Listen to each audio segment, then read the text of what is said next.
moving on to my next topic. We're talking about a film, actually. We're talking a film, and it's called The Peanut Butter Falcon. I know that this film was in my top 10 list of 2019 film discussion.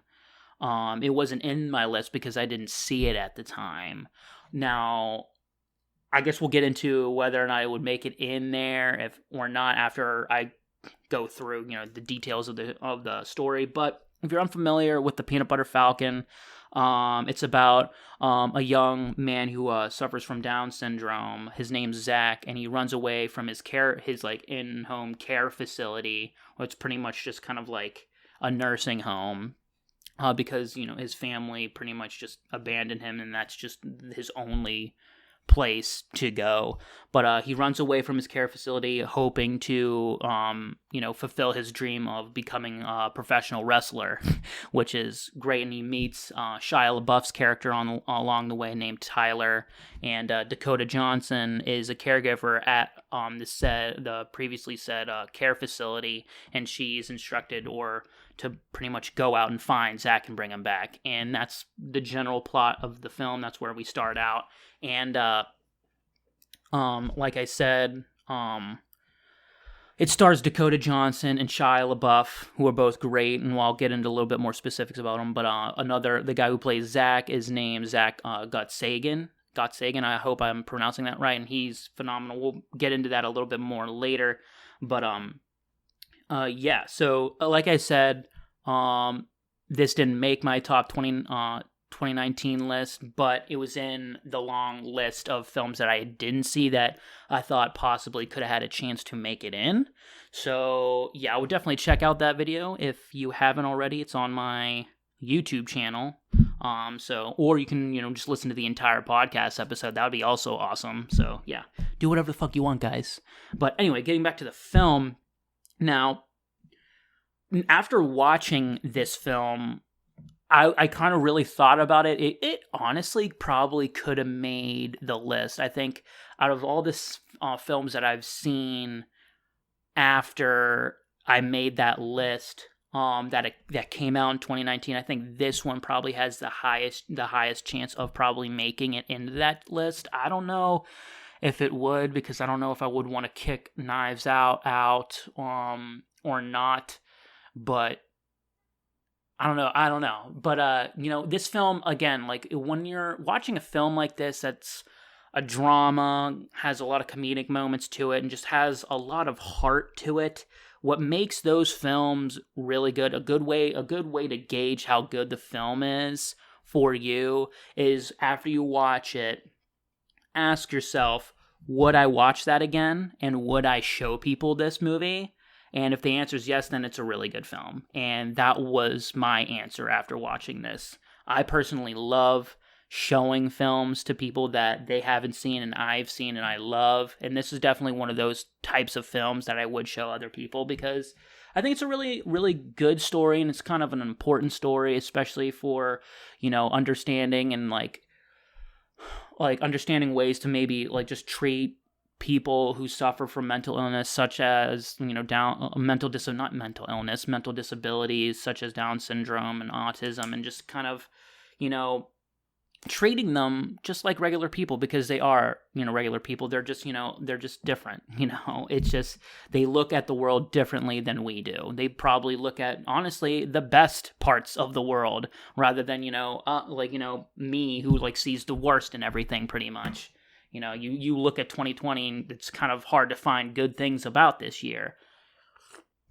But, I don't know. The film itself, it's not like an Oscar baity type of film, like with the performances, like especially with the actors of Shia LaBeouf, who is such an underrated actor. I mean, I know he's memed and he did a lot of weird shit, and it was always, the cool thing to make fun of Shia LaBeouf back in the day. But like now, man, like I've been seeing him like with his performances in Fury and this film and his film called Honey Boy, that apparently he's amazing in. Like, he's just a phenomenal actor, and like I hope he keeps doing acting, and he keeps being, it pops up in films because he's a fantastic actor, and I didn't see him in this. In any film that I've watched him, I don't see Shia LaBeouf. I see his character, which is a sign of a really good actor. I mean, even with those like Oscar baity performances that have won Oscars in the past, like, you watch the performance and you're just like, well, I just kind of see the actor here. You know, those really long, drawn-out monologues that really, people don't really talk like that and people don't act like that. It's just, you know, entertaining to watch. But, you know, like, here, it's real people, and it's, you know, I don't know. It just seemed like very relatable, and, you know, especially if, you know, you deal with, you know, not really having a family, but like you find a family of your own, which is really cool.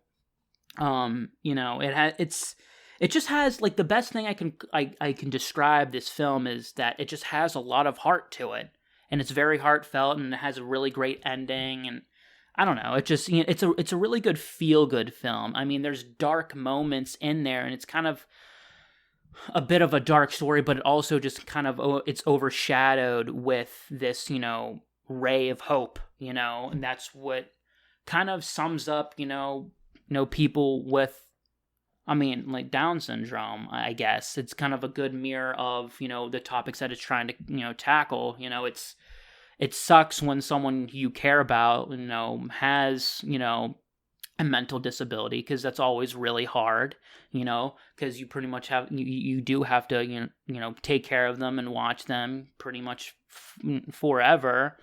But, you know, they're still humans, and they're still, you know, provide that, that light of, you know, of life. You know, I don't know. It seems like they live life more to the fullest than just regular people, because they see the world differently.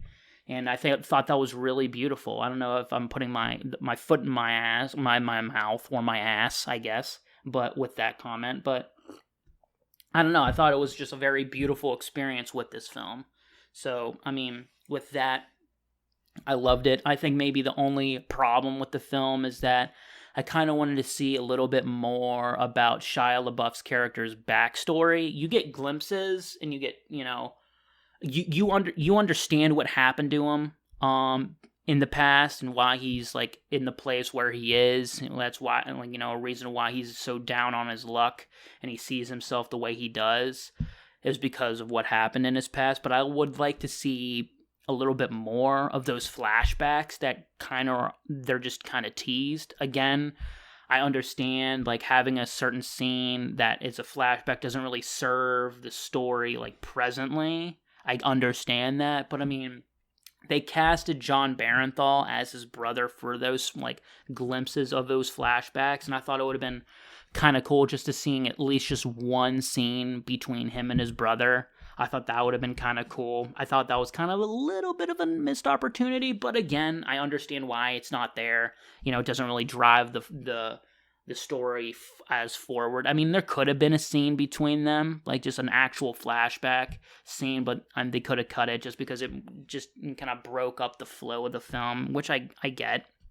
But yeah, other than that, it's just a really great film, and all the actors are so good, especially Zach Gatsagan, the main character. He is amazing, and he does, you know, he does have Down syndrome in real life, and he's so good in this film. He's so impressive. It's kind of insane how good he is. Like, he kind of blew me away, to be truthfully honest. Like, he's definitely the highlight. He's the reason why you really watch this film, is to see his performance, because he's really great. And Shia LaBeouf and Dakota Johnson are also really great, and they just kind of form this really good familial bond, which I really liked a lot. So, and like I said, not Oscar Beatty type of performance, but like real life characters, which I really appreciated. So overall, does it have the movie magic, though? Does it have the Mikey's movie magic? Yeah, hell yeah, of course it does. I mean, if I would be considering to putting in my top 10 list, obviously it has the movie magic. So yeah, so it's definitely have my stamp of approval. It's a really great film, you know. I think maybe over time, this film has a better chance to age a lot better than a film like Knives Out or maybe even Uncut Gems. I would probably watch this one even more. I mean, I don't know. Knives Out and Uncut Gems are really good, though. 2019 was a good year for film. I mean, like, really thinking about it. And, like, going back and watching films that I haven't seen from 2019, they've all been really great, with The Portrait of Lady on Fire, Triple Frontier, and now this one. It's just so great. This film is great. If you like those heartfelt, kind of dramatic movies, and if what I've said kind of intrigues you a bit, definitely check this one out. I don't think it really deserves to be missed. And it's a smaller film, but it's a really good one. It's a really good film. Hello, thanks for watching that clip of my episode of Nerd Out Sanctuary. I appreciate you watching. If you don't know, this is a video podcast about, movies, TV, video games, other types of entertainment, comic books, novels, maybe occasionally. I don't know, I don't really read that much, but when I do, I want to talk about it. So yeah, just know that there's a lot more of these, and I appreciate you if you give me a like and subscribe and watch more. If you're just if you're watching here on YouTube, know that this is also a podcast, an audio podcast. I'm on Spotify, iTunes, and Google Play, so you can download my podcast episodes, listen to them while you're driving in the car, taking a shit, making dinner, doing your laundry, or whatever, when you're at work, when you're supposed to be working, but you're just kind of like, mindless, doing some mindless tasks while listening to my podcast. It's the shit. Hopefully you guys, get good recommendations out of me, and hope you guys keep enjoying my show. So yeah, thanks. And bye.